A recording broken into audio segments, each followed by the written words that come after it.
What if I told you that there were 3 ways that you could save money on taxes and healthcare? It's like the ultimate way of killing 2 birds with 1 stone. Not to mention, any way that you can learn how to stick it to taxes during tax season is a big thumbs up. So today we're going to cover the HRA, the HSA, and the FSA, how they work, and how they might make a big difference on your finances. So hit that like button if you think I need a haircut, and let's get started.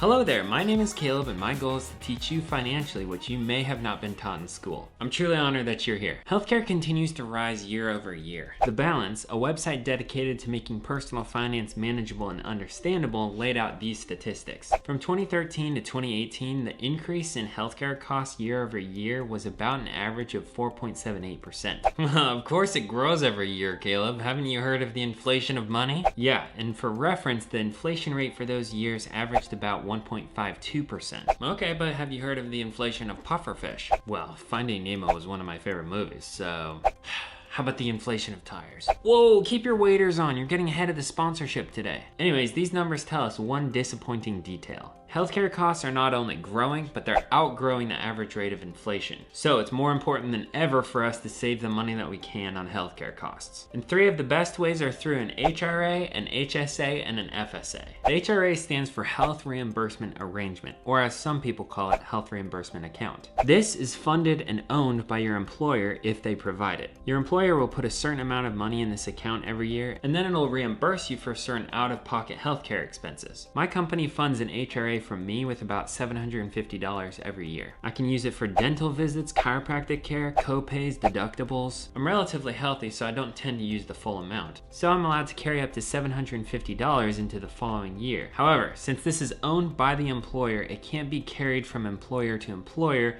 or kept if employment is terminated. You may say, Caleb, if this is provided by your company, how is this saving you in taxes? Well, any extra benefit that I get from my company is not counted as taxable income. So every bit of my HRA that I use is that much I don't have to use of my taxable income if I have to visit the doctor. You gotta love it. Now the second thing we're gonna cover is the FSA, or the flexible spending account. I like the HRA provided to me by my company, but the FSA allows me some extra flexibility.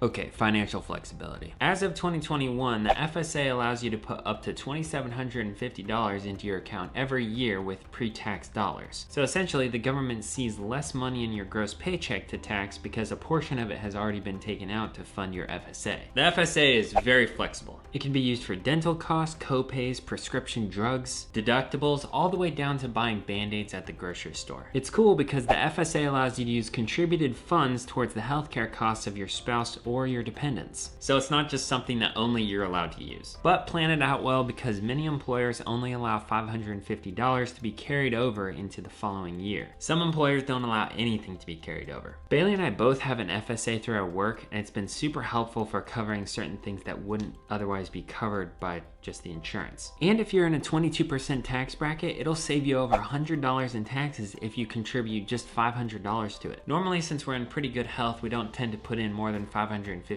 because we don't want to lose any of the money as the year turns over. Now, unfortunately, if you lose your job or change jobs, you can't take it with you because the FSA is another employer-owned benefit. Now, before we get to my favorite one of the group, the HSA, we gotta thank our sponsor, air compressors. Back when we were living in the apartment, our tires would occasionally get low. Well, the gas station charged about $1.50 for air, and you know I'm too cheap for that. So I resorted to the bike pump. Oh, hey, Phil.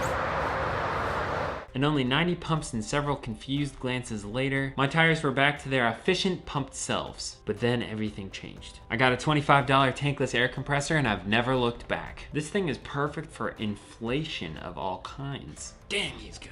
Anything from basketballs to footballs to lawnmower tires to pufferfish that just need a little jump start on air. It's pretty loud, but it's hard to beat the value of this thing. Okay, the last one we're gonna cover is the HSA, and this thing is a beast under the right circumstances. The HSA stands for Health Savings Account. This financial monster is the Ferrari of healthcare savings plans. First of all, the HSA is owned by you, which means you get to take it anywhere you want. If you quit working for a company, you get to take that HSA right with you. Second, the HSA has triple tax savings. This means that the money that you contribute is not taxed, the money that you take out and use is not taxed, And the interest earned on the money within the account is also not taxed. Which brings me to my third point. The HSA can be invested in a broad range of mutual funds so that it can grow with the stock market. Now that is freaking awesome. And to boot, it can be used for most health-related expenses. What's not to like about an HSA? Well, not everyone can get it. I can't get it through my work. And it can only be obtained in conjunction with a high deductible health plan, which means that if you have a lot of health issues, you're gonna have to pay a lot because you have to cover the deductible before insurance starts to kick in. But overall, the HSA is a seriously good way to prepare for your future health costs. Now, obviously these three options will change depending on where you're working and what the options are that are offered. My work doesn't provide a health plan that allows for an HSA, but I can get the HRA and I can get the FSA. And so I'd recommend you go to your HR representative and get some clarity on what options you have. Regardless, these three options are excellent ways to make up a little bit for the faster growth within healthcare costs. And so I pass this question on to you. What options do you have available at your place of employment? What options are you taking advantage of? I'd love to hear from you in the comments down below. Also hit that like button, subscribe button, and notification bell if you found value in this video. And remember, money doesn't have to be confusing. You can control it. All right, the Tiny Desk and I are actually going to go finish sending off tax stuff to the CPA. So